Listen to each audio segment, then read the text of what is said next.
We're delighted you joined us tonight for our first show. Let me close my eyes and just... Every little inflection that you have is exactly the way I work, and I don't think it's fair. Now, what do you do for exercise?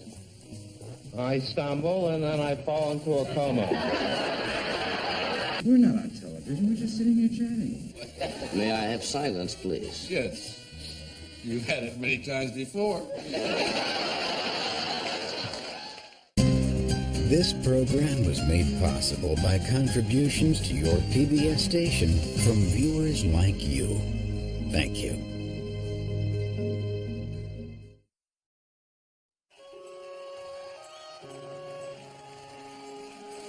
They are the inventors of late-night television. Wait a minute. These bananas are freezing. On the Steve Allen Show, it was a live show. Anything really could happen. I just couldn't wait to watch that every single night.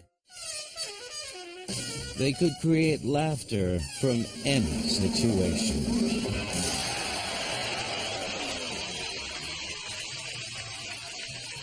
Well, Steve was such a, you throw that word around, genius, but he was. They transformed the art of conversation into a national spectacle. Can Kennedy be defeated in '64? Well, which one? When there are two people on camera, you're watching Jack all the time. It happened to me. I kid you not. He would come in a nervous wreck before the show. I had elastic stockings on with garters. And he made small talk just seem wonderful. Wanted to do a talk show, and I wanted to open it like Jack Paar.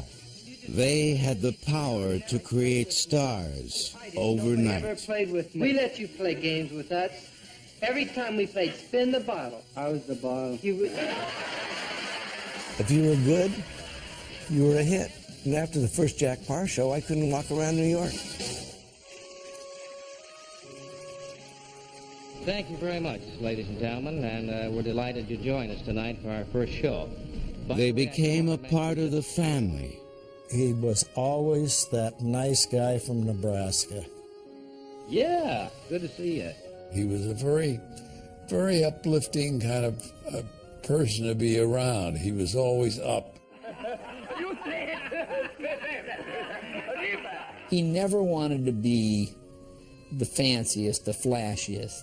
You know, he was always the classiest. He spoke rather eloquently. I mean, he knew every word in the dictionary. That'll be enough of that.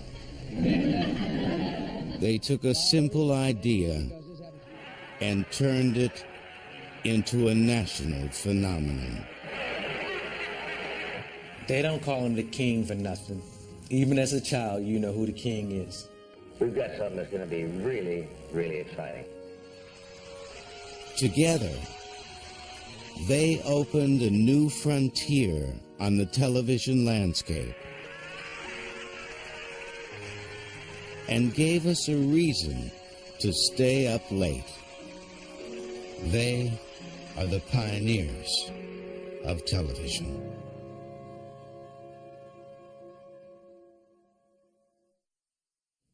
How far is that, anyway? 40 feet. 40 feet? I did not realize it was that far. You're going to hit this from there? I hope so. All righty.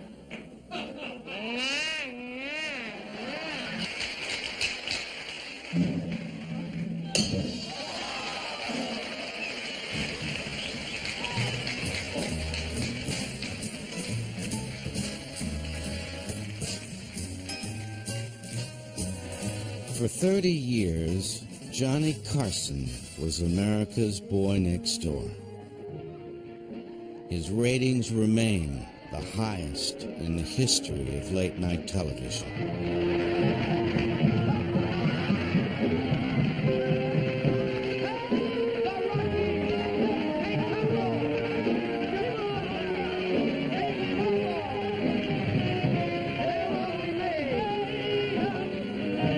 The stage Carson inherited from Jack Paar and Steve Allen was already successful. But Johnny broadened the Tonight Show's appeal and created a national treasure.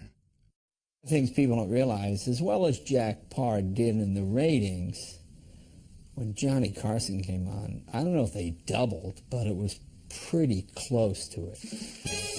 Under Carson, late-night television became a fixture of American life, the hearth we gather around at the end of the day to unwind, refresh, laugh. Are you married? Oh.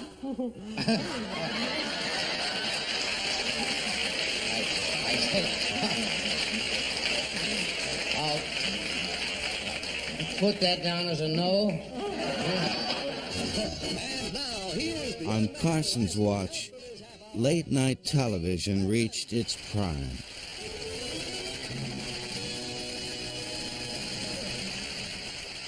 But he wasn't the only pioneer of the genre. He shares that honor with a handful of other creative talents who looked into the dark and saw the light. It's a story that begins even before television itself. The founding father of late-night television was more accurately a mother, Belle Montrose. Widely acclaimed as the funniest woman on the vaudeville circuit, Montrose never had a television show, but she did have a son named Steve Allen. She had a remarkable sort of low-key, ad-libby, muttered Irish wit. Steve applied the family wit to a new form of entertainment called radio. By age 24, he was a national figure on the CBS radio network. Steve was probably one of the funniest people I've ever met. Steve never, when he told something, a story, a joke, or whatever, never had a word out of sequence. But Allen's perfection soon led to a big problem.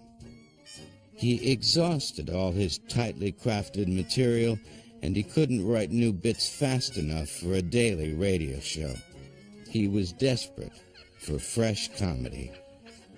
So I just went out in the audience and began to speak to people at random, horsing around the way I had always in high school and around the house, and got very big laughs. But again, I didn't know that you could do that for a living. I thought that was too easy. The technique was a big hit. Allen had accidentally invented a brand new approach to broadcast comedy, an idea that would later become a staple of late-night television. But back in the 1940s, late-night television did not exist.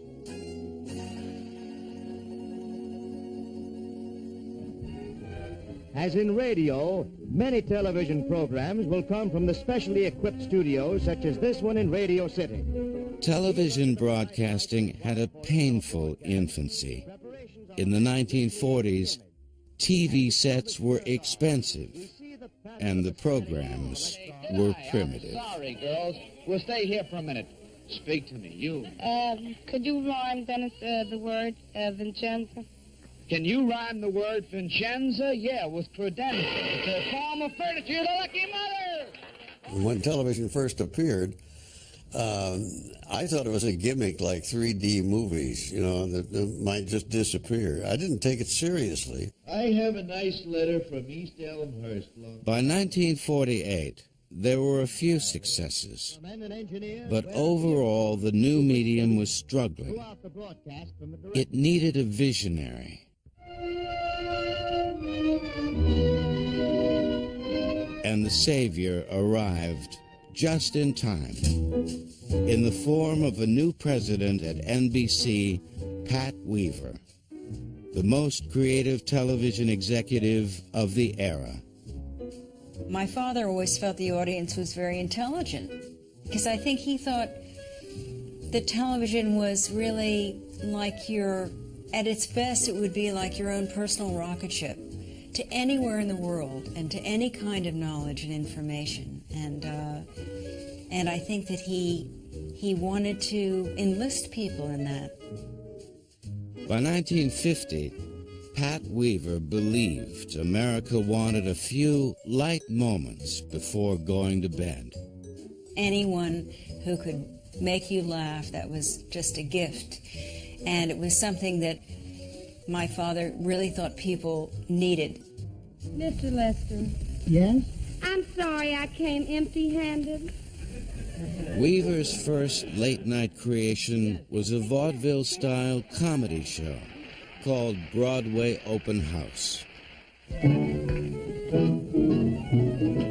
the show created television's very first female star, the statuesque sidekick named Dagmar. In less than 2 years, Broadway Open House had run its course. We started out at 11, and before we knew it, we were done. Pat Weaver wasn't sure what to do next, until the night he came across a quirky local TV show hosted by Steve Allen. And there was something sort of wonderfully childlike about Steve Allen. He was like an adult who acted like a kid. He was loud. Weaver brought Allen's show to NBC and gave it a different name, Tonight. The show's title was new, but Allen was following a formula he had developed years earlier, an inventive arsenal of comedy that would serve him well for decades. The ice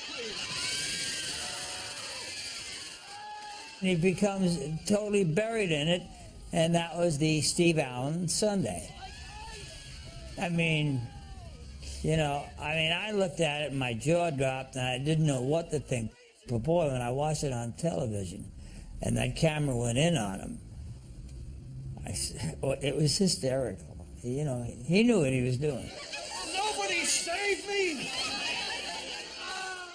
And he did wild, wacky things. He'd show up and Steve would say, well, we're going to be in a bowl of Jell-O tonight, so just put on that bathing suit and you go, Jell-O? It was a live show. Anything really could happen. A door would open and you'd see somebody do this who wasn't supposed to be there, and he would do that. You do that laugh, and you realize, oh, you're seeing something that's happening live that wasn't supposed to happen. And that was always the most exciting part of the show for me. Hey, the pool! Sure. Hey. You go swim a little later, huh? You don't mind if I go in, do you? Well, we're going to have suits for everybody in just a few minutes. And I think if you would just... Wait, you don't have your suit on! You don't have... They put me in a tank with a porpoise, and he said, you go in with the porpoise, and the porpoise will push you over to the side, kind of save you, And I said, okay. And I saw a guy standing there with a gun, and I said, Steve, the guy with the gun, what is he doing? With just a single-page outline, a piano, and a quick-witted personality, Allen and a few friends would create nearly 2 hours of entertainment every night. He didn't speak much at all during the day. And, I'd say, hi, Steve, and he'd say, hi, Andy, and that would be about it. And then when he got in front of a camera, then he just talked and talked and talked and talked. But he hadn't said anything all day long. We pride ourselves on the high moral standards of our programs, and I mean that sincerely. We don't resort to sex or crime or violence or drinking on the programs. But off, Charlie, look out! I remember he would take rock and roll lyrics and read them.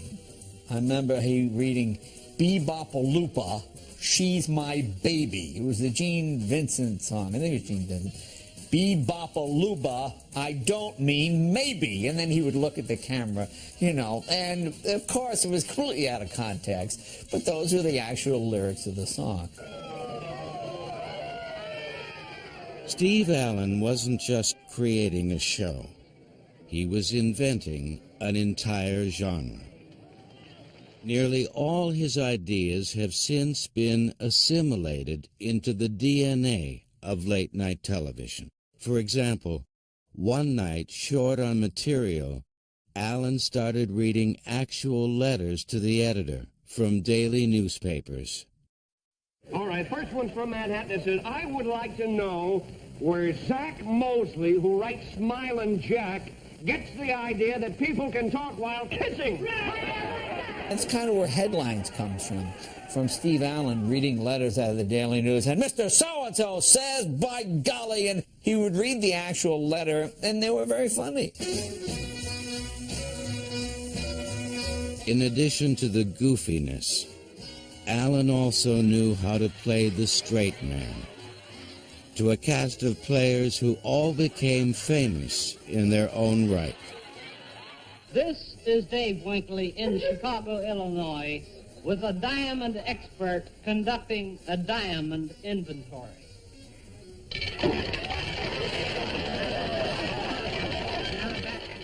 Your name, sir?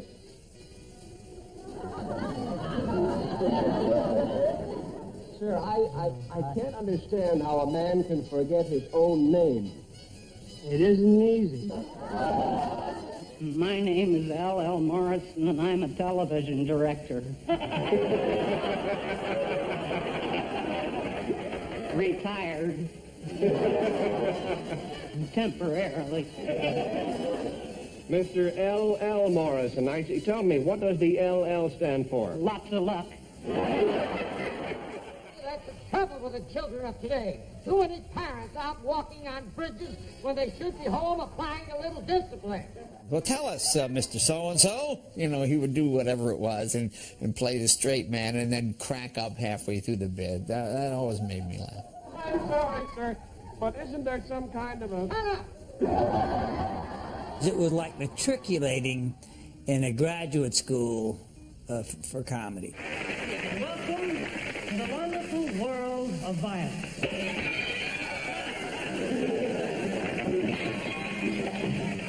Everybody was funny, and Steve gave everybody whatever they wanted. You need 5 minutes. If a guy got on a riff, he would just sit back, and then the laugh. His laugh keyed everyone's laughter. Steve Allen wasn't just funny.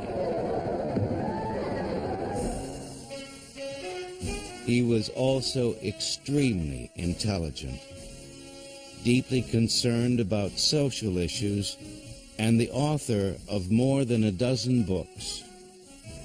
He would come to a party at my house and be standing by the fireplace recording.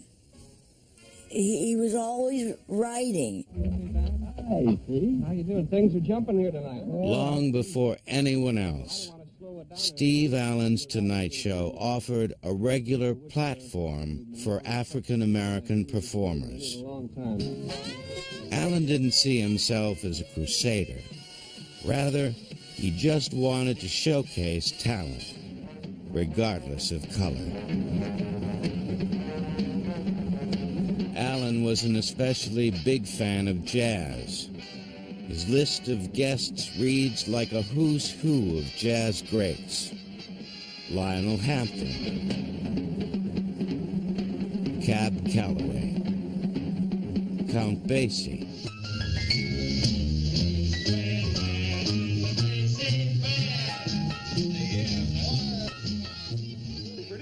Steve Allen may have been the most versatile performer in the history of television. But the label of talk show host didn't quite fit.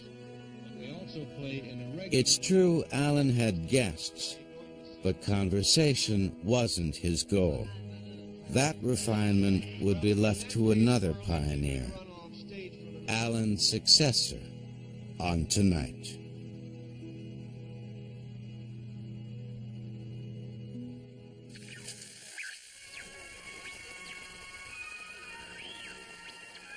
young Jack Paar liked to talk. In Jackson, Michigan, in the 1930s, there was only one way a young man could earn money by talking, and that was on the radio. Paar was one of the very, very best interviewers of all time. Of all time. He really looked at you, and he really heard you. Good morning, my friend. Parr's star rose quickly. By the early 1950s, he was in New York, hosting game shows and morning shows. Come here once already, yet. Somebody wrote in. But he had yet to find the ideal venue for his talents. Meanwhile, across town, opportunity was brewing. At the time, CBS was trouncing NBC on the all-important Sunday night ratings, thanks to perennial favorite Ed Sullivan. NBC had just one big gun it could aim at Sullivan, Tonight Show host Steve Allen. And so Allen moved to primetime opposite Ed. But first, it occurs to me that there might be some people who don't know that Ed Sullivan is on this time. Do you know that Ed is? There might be one or two of you. He has a wonderful guest list. Have you seen the ad in the paper? Have you seen the ad with all the people he has on this? With Steve Allen in primetime, late night was in flux. NBC tried new hosts, new formats. Nothing worked.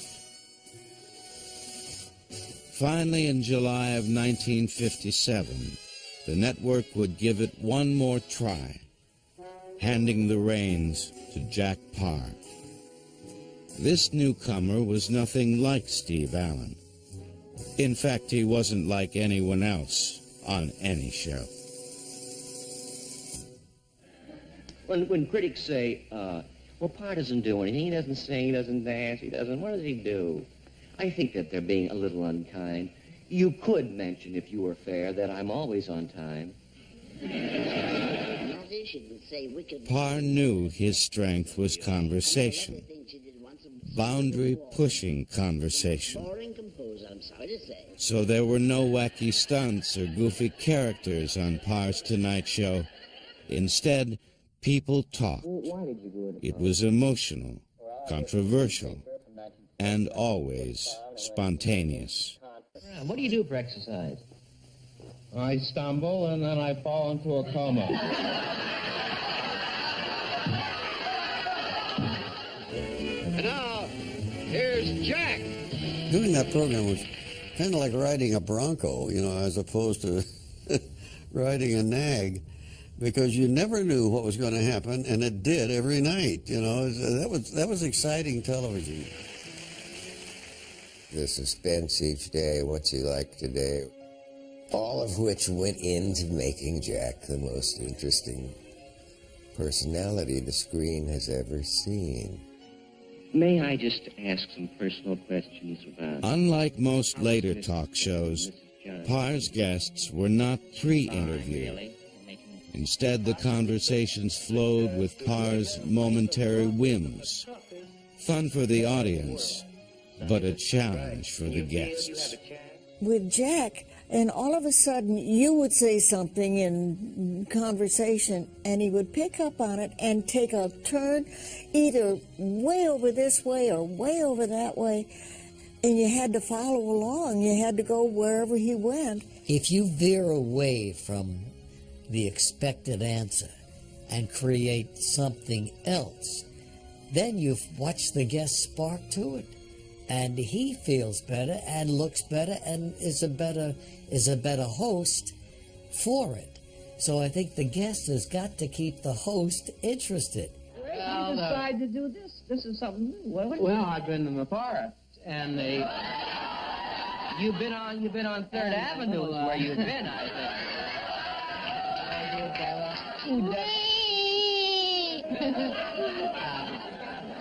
Took me 45 minutes to get that in. Oh, I'm sorry. In the forest, we don't care. I would be rolling a character. A lot of times it would take me a little while to roll. If I were doing Maud Freckert, you know, well, I just give me a chance to get into the character. And his patience would, boy, just go out the window. If things weren't happening, in other words, right away, okay, let's forget Maud. Let's go right to the sissy Indian. Sissy Indian. I want you to understand that. Believe in being fair here. Be a surgeon in Canada. In the Korean War, in China. I was just beginning to believe. You'll do as I say. Parr soon developed a stable of go-to guests, like Elsa Maxwell, Dodie Goodman, Florence Henderson, Betty White, and Phyllis Diller. I was so good with him. We were so good together. If Jack Parr liked what you were doing, you know, the rest of the guests could come back the next night. And I got to tell you, one line just got him. And I'm the same with comics. I'll take one line and think, oh, I love this person. The line he just loved was, I said, this isn't hair. These are nerve ends. I have a little girl, 9. Your little boy is 9. Yes, 9 too. Yes. Here is the thing. Parr's success wasn't just the result of good conversation. He was a personality who knew how to grab headlines, often by lashing out against his critics, picking fights with the powerful. Ed Sullivan is going back to cracking his knuckles again. That He had fights with Ed Sullivan, and it all was front page, and he was television's biggest star. He played the innocent guy, and I would always question how innocent this guy was, you know. Parr's feud with newspaper columnist Walter Winchell marked a major turning point in American media power. No one had ever dared criticize Winchell, because a few lines in his column could destroy a career. But when Winchell disparaged Parr in print, Parr fought back and mocked Winchell, repeatedly, on the air. I mean, I can't very well attack Winchell. There's nothing left to attack. You understand that, you see. But I imagine Mr. Winchell sitting there making notes with his crayon.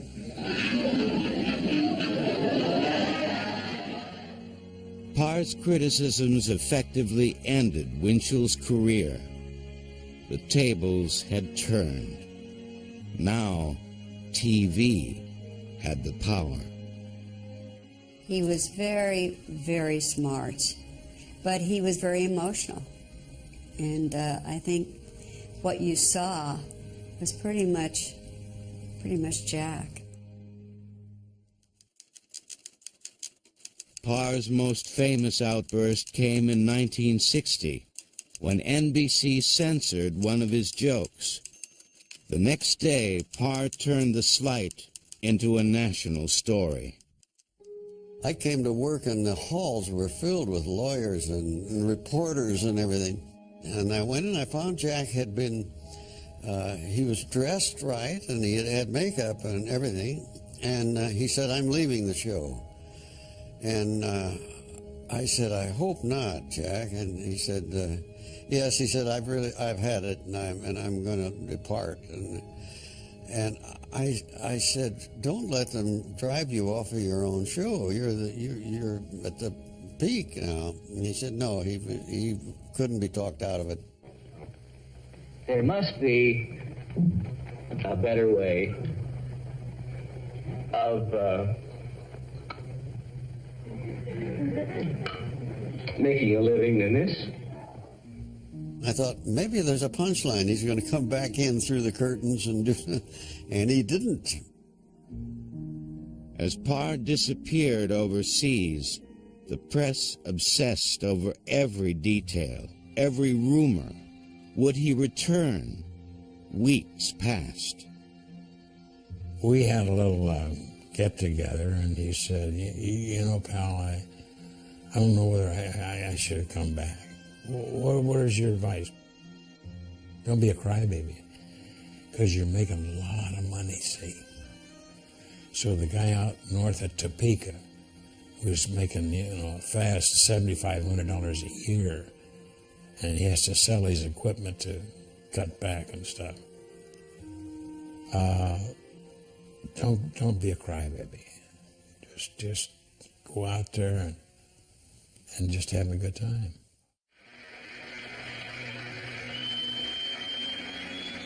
"6 weeks after leaving Tonight, Parr did return. As I was saying before I was interrupted, Despite his return, Parr's intense style couldn't be sustained for the long term. In 1962, he left Tonight for good. But Jack Parr's legacy is secure, setting the course for television talk. Now, too, having run out of fresh, exciting, new ideas to bring you myself, I feel I should give somebody else a turn. And I would tell him over and over again what he meant to me, and how he helped me, and how I admired what he had done. And he didn't want to hear it, but he did want to hear it. And I told him over and over again what a wonderful broadcaster he was. There's nothing like it anywhere else in television before or since. A combination of neuroses and wit and curiosity. With Parr's exit imminent, NBC executives were deeply concerned.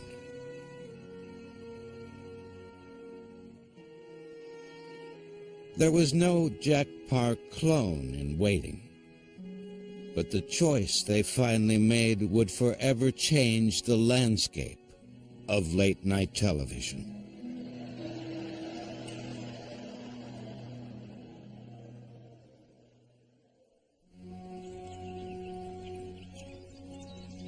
The wide-open plains of Nebraska are a good place to raise a boy. Plenty of room to play, have fun. And that Midwestern boyish charm never left the state's most famous son, Johnny Carson. Johnny's first step into the world of show business came at age 12, when he discovered a deck of magician's cards. The tricks came easy, but the real challenge was mastering the audience, engaging them with the spoken word, the monologue. That was the key to entertaining.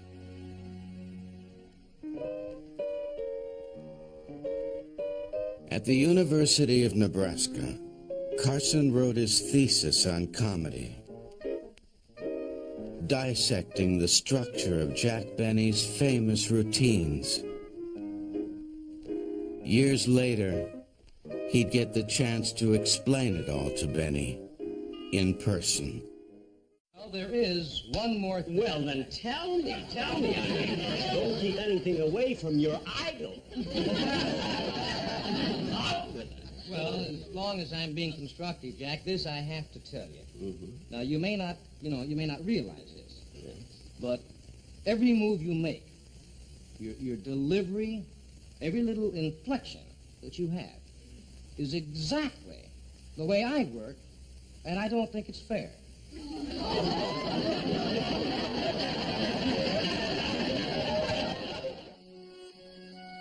Back home in 1951 Nebraska, the winds of ambition were blowing Johnny Carson westward. After college, he took his chances on California.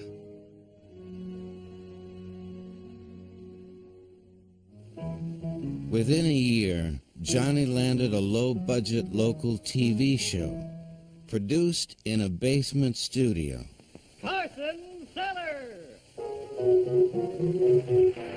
Thank you very much.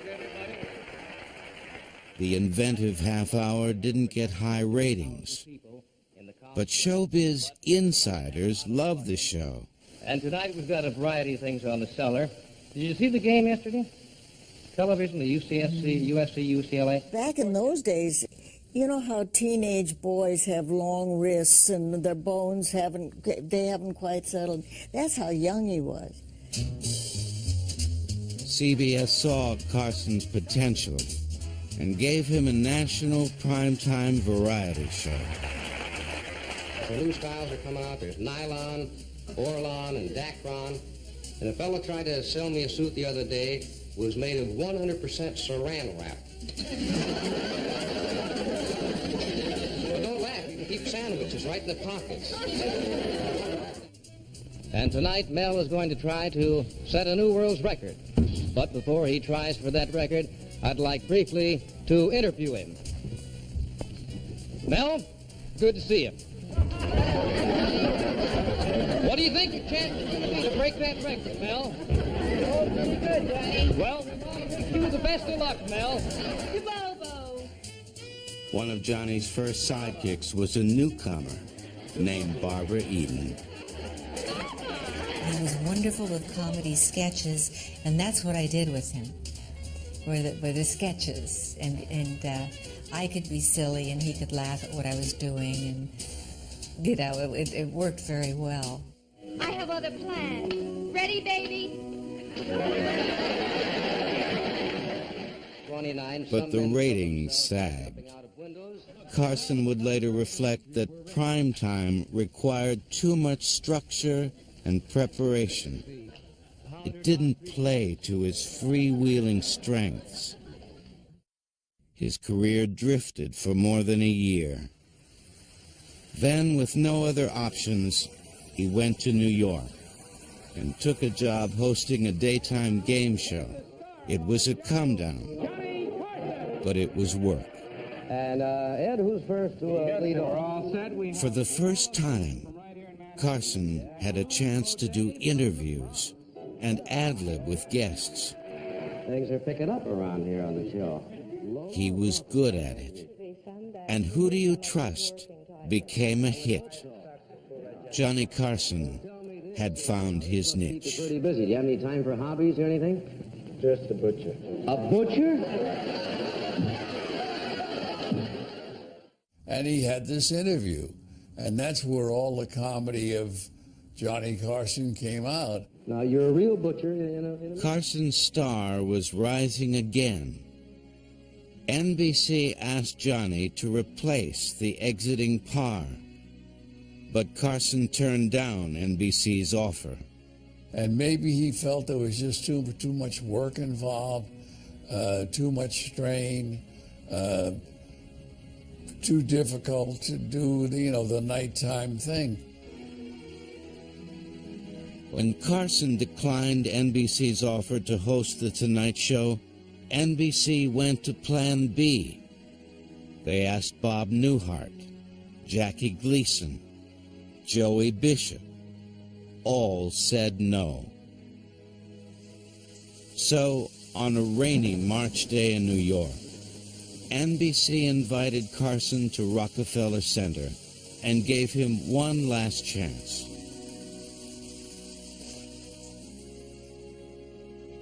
This time, Johnny agreed, signing on to fill the Tonight Show vacancy. But there was still one big problem. Johnny had 6 more months on his CBS contract.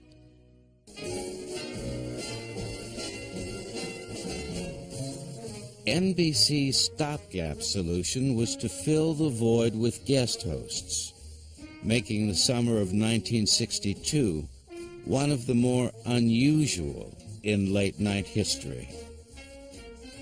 The Tonight Show staff, including writer Dick Cavett, stayed on to prop up the parade of 17 different hosts who filled the chair. Most were mediocre. One was so bad when we hated him so much that after the second day of his blowing all our jokes and then complaining they weren't funny, I went downstairs and bought a Bennett Cerf joke book and we copied jokes out and handed them to him. He didn't seem to know the difference. One fill-in host did excel, winning over America from the moment he stepped on stage. Merv Griffin. Griffin had only minimal TV experience as the host of a daytime game show, but he mastered the talk show role almost instantly. He was really good, and he would have been as good as Carson, I suspect, had he gone in that direction. We're going to present to you a sneak preview of... But after his first 5 minutes as a live talk show host, Griffin wanted to quit on the spot. His producer pushed him back onto the stage. And I said, I don't know how to do this. Just, I want my game show back. I don't know what to do. He said, Merv, it's unbelievable. Get back out there. And I went, whoa. And went back out and then sat down and did my first sit-down interview, which obviously worked very well. And the whole show was a scream. Merv knew just what he was doing. I mean, he came out and he knew how to do it, and he did it, and he played it full energy and brightness and intelligence and all those things. But then the true test came. I walked to work the next day because I didn't live too far from NBC. And as I walked down the street, every taxi driver was yelling out of and truck drivers, "Hey, that was great, wasn't it?" Wow. I guess that's fame. Hi, Kay. How are you, dear? What are you suffering from? Nothing. From little exhaustion. From beauty. But from beauty, mostly. While Merv was on the air winning over America, Johnny was getting more and more anxious, unsure if he had made the right decision. Just before his premiere, NBC scurried him off to Las Vegas to clear his mind. Carson's manager called Johnny's old friend, Jack Nars. I flew into Las Vegas, and they had a room at the Sands. And Tom said, you know, Johnny's getting the Tonight Show. He's going to do the Tonight Show. And he is scared to death. He's a nervous wreck. And we thought that maybe if the two of you were together for a weekend, you could kind of calm him down and, you know, just be friendly with him. Put him at ease. But the Las Vegas strategy didn't seem to work. When Carson finally made his premiere, he was still nervous, uncomfortable. His first couple of weeks were rough, and were comics sitting backstage and saying, "This guy isn't making it." You know, it's almost impossible to believe that now.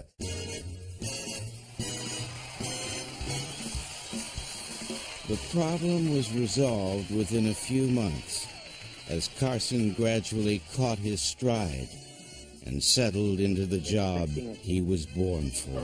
Did you read that in the paper today? Senator and Mrs. Kennedy are expecting their 10th child. I understand Ethel Kennedy is demanding a civilian review board. Johnny made it work. Johnny made everything work. That show was Johnny from the get-go.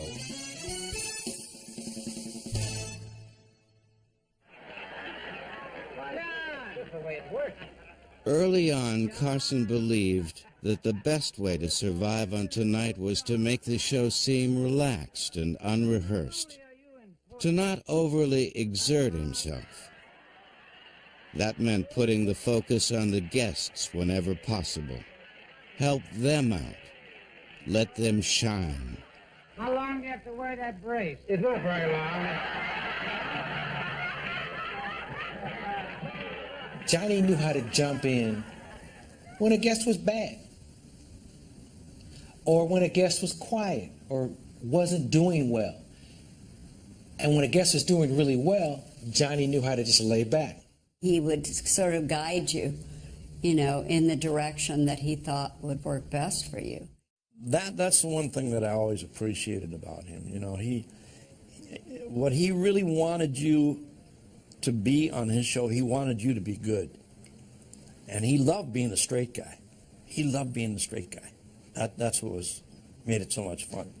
I asked you about this before, and I think they thought you were making a joke, the fighter pilots. You were a pilot, right? Oh, yes. I fought the whole war in Oklahoma. And if you think back, and I'm not mad at anybody or anything, but just remember, there was not one Japanese aircraft got past Tulsa.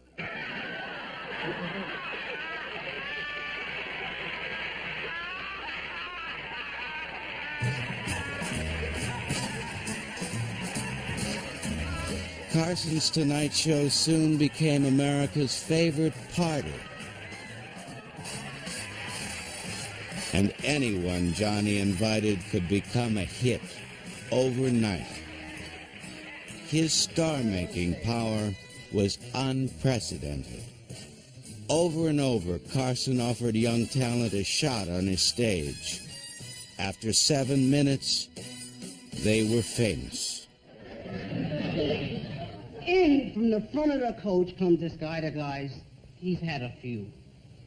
And as he approached the section where the woman was with the baby, he stops and he's staring like that. And the woman's watching him. She's watching him from the corner of her eye. She says to him, "What are you looking at?" The guy says, "I'm looking at that ugly baby." So that's a bad-looking baby, lady.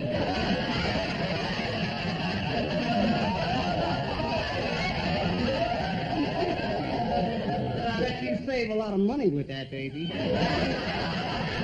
You don't have to hire any babysitter. Nobody's going to bother that kid.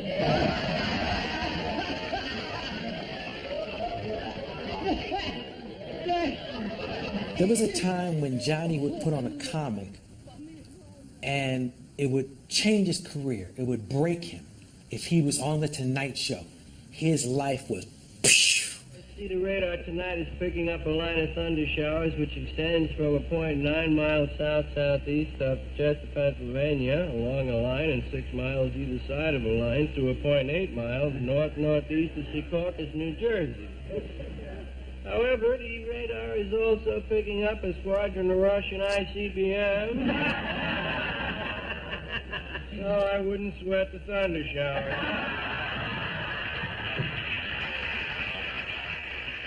Johnny always wanted you to do well. You know, you'd hear that. You'd hear him laughing in the corner with Ed, or he'd poke Ed, or he'd hit the table. And of course, this is a cue to the audience. Oh, you were accepted. Johnny Carson's favorite part of The Tonight Show was the monologue. But the Hudson is bad. It is really bad. I went over, I saw a fisherman today. He turned his back for a second, and his worm made a break for it.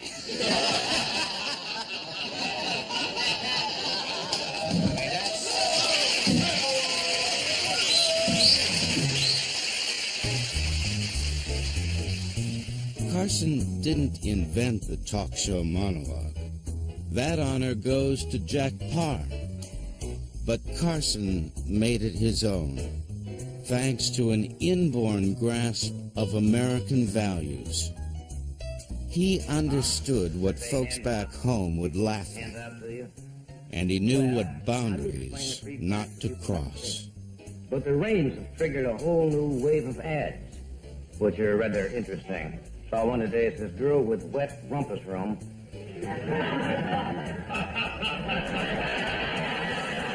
Wishes to meet man with sump pump. He had a great common touch. He knew exactly what was too much, what was naughty, and what was dirty. He had a great sense of that. I mean, if you heard the monologue, you pretty much knew what was going on in the country, what the feel of the country was. That's absolutely true. To compete in the Olympic Games, first the woman has to qualify to make the team. Then they go to Montreal and they have to prove that they are a woman. And they are subjecting the women athletes up there to a sex test to prove that they are They have two ways of doing it.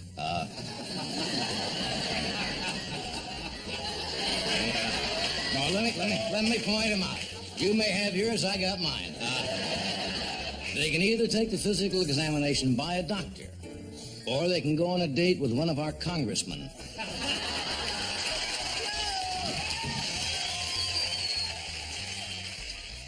Under Carson, the Tonight Show monologue gained tremendous power. And I probably shouldn't say this, because we had the vice president on, Hubert Humphrey on our show. A joke by Carson could end a political career. But Johnny never seemed to have an agenda. He made fun of everyone in power, yet he had limits. There were lines Carson would not cross.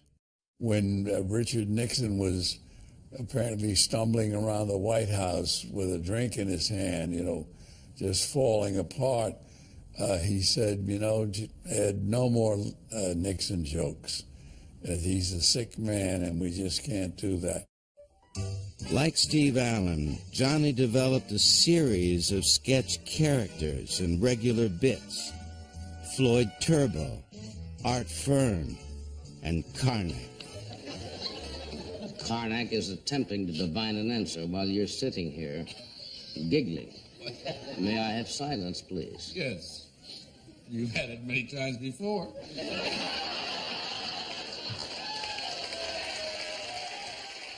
No rehearsal. We didn't rehearse anything. We just went ahead and did it. And those are great times.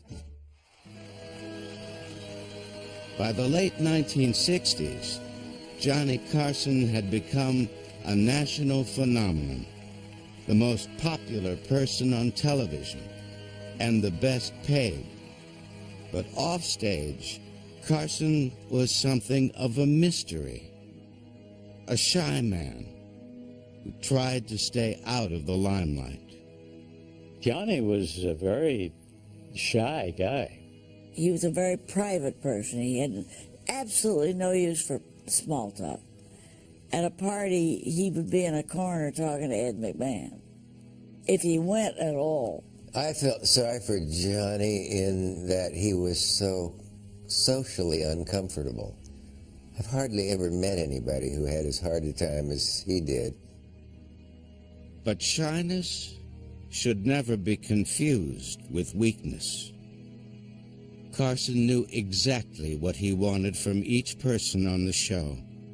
When he arrived on the NBC lot, everyone knew who was in charge. We're over there playing and thinking, nobody's listening to us, nobody's paying any attention.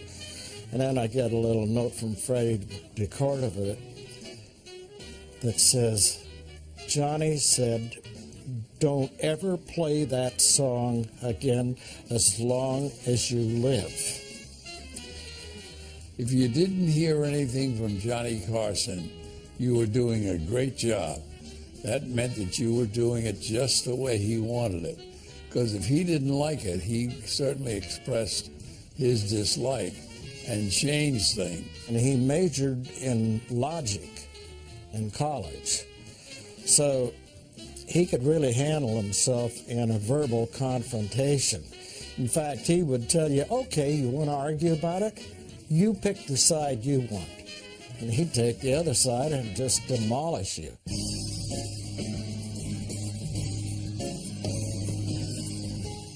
Success like Johnny Carson's breeds competition. Over the years, more than a dozen challengers popped up on other networks and in syndication. One of the first was the man who almost got The Tonight Show himself, Merv Griffin. Born the same year as Carson, Griffin was a big hit on Tonight in the months before Johnny took over. In the late 60s, CBS slotted Merv directly opposite Carson. And he played everything so that you got maximum laughs and double. He just knew how to do it. Merv, there's no going back, right?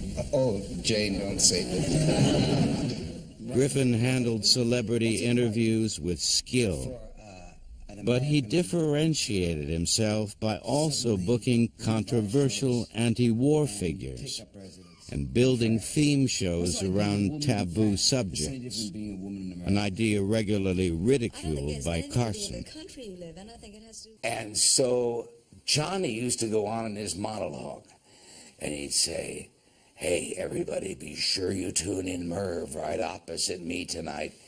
He has on 7 Lithuanian nuns who want to be proctologists." And the audience would scream.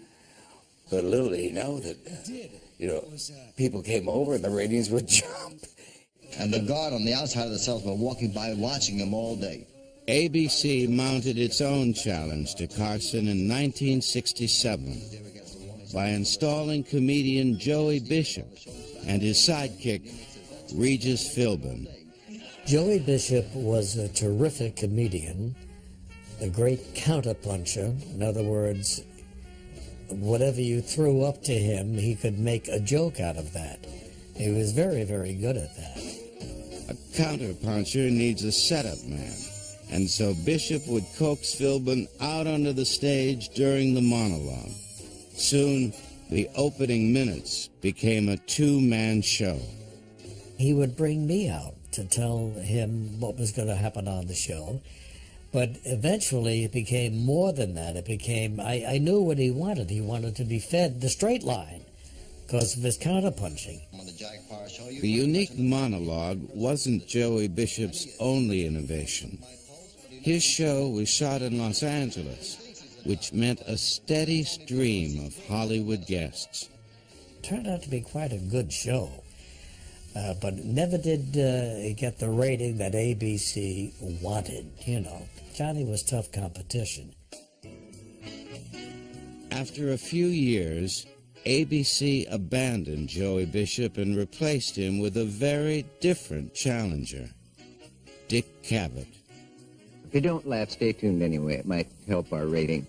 I think I said it's a great job for people who haven't had a nervous breakdown but would like to see what it feels like. I don't know what the pros do in a case like this, but my shoe is untied. Will you excuse me? Oh, that's exciting. There, thank you. Cavett's show featured a broader range of guests than his predecessors, from old-school favorites like Groucho Marx to youth culture icons like John Lennon and Yoko Ono. You said somewhere you said you'd like to be forgotten, but now you say you'd like to go out and perform again, so you can't really have well, both. I can still be forgotten when I'm dead. I don't really care what happens when I'm dead, if that's what you mean. Perhaps Cavett's most enduring episode was a 1971 debate on the Vietnam War, featuring 2 veterans, Nixon supporter John O'Neill and an anti-war activist named John Kerry. These acts are contrary to the Hague and Geneva Conventions and to the laws of warfare. Kerry was persuasive. The White House was furious and blamed Cavett. The president's secret tapes revealed his anger. What the hell is Cavett? Oh, Chris, he's terrible. He's impossible. He roasts every program. Automatically, he'll not even do about this. We've complained bitterly about the Cavett shows. Oh, is there any way we could screw it? That's what I mean. There must be ways. We've been trying. By the end of 1972, Dick Cavett and Merv Griffin had both left late night. Johnny Carson would reign without serious rivals for more than a decade, until a fresh competitor finally came up with a new angle. And it dawned on me, there is an entire world of entertainment that had been ignored by The Tonight Show. Arsenio Hall's late-night venture was an immediate hit, aiming at a younger urban audience. I didn't want Johnny's audience. I wanted the children of his audience. And that's how I remained friends, or that's how I remained not hated by the Carson regime, because they knew their numbers weren't going to change. I was going to bring people to television that weren't watching. By the time Arsenio hit, Johnny was already planning his retirement. A new generation would soon take the reins. But they were building on the shoulders of giants. And everybody, when they start out, they're going to be different. They're going to put the chair over there and the desk up here. But eventually, it comes down to this basic format. Yeah. People like to close out their day with some humor, some laughs, and see some figure that they admire, some performer that they like. I think it'll go on forever. Together, this small group of entertainers created something new, setting the templates that still endure. He was television's biggest star. You have to be careful.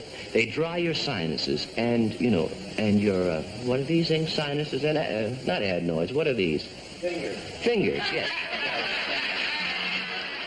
And you'd come on and you didn't have a clue what you were going to talk about. And we would just take off, and somehow you'd get into a dialogue, and it would be fascinating. All of which went into making Jack the most interesting personality the screen has ever seen.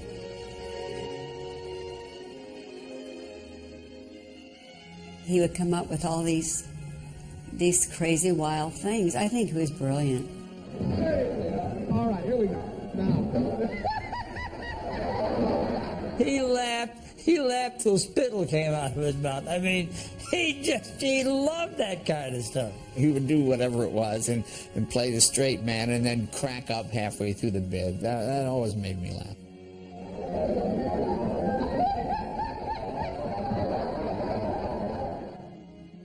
So on the way down the steps, I said, Johnny, how do you see my role down here tonight? And he looked at me, he said, Ed, I don't know how I see my own role. Let's just go down and entertain the hell out of them. And that was the greatest advice I ever could get. And that's what we did. I mean, that was his attitude. That's what he did for 30 years. He entertained the hell out of them. Johnny was America. He was the Midwest. Johnny was great because he never lost his sense of proportion. You smash against a man's head and he won't even feel it. Mm-hmm. Like that. In my opinion, he's the best thing that ever happened to television. He is a superstar, not just one of the good talk shows. And he made something out of that job and that show that no one else ever did or ever will. It's a format that remains solid to this day. An art form sculpted by a small group of talented performers in a class by themselves.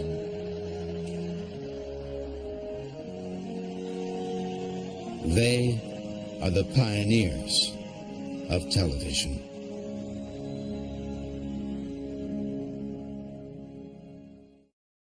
For more information on Pioneers of Television and other PBS programs, go to pbs.org. Next time on Pioneers of Television. Here it comes, folks. Mom likes you best. What you see is what you get. I'm wearing a live raccoon. That takes Gee, it's nice to see y'all again. Let me have that microphone. You would right now? Yeah. I can. Oh. They call her hard-hearted Hannah.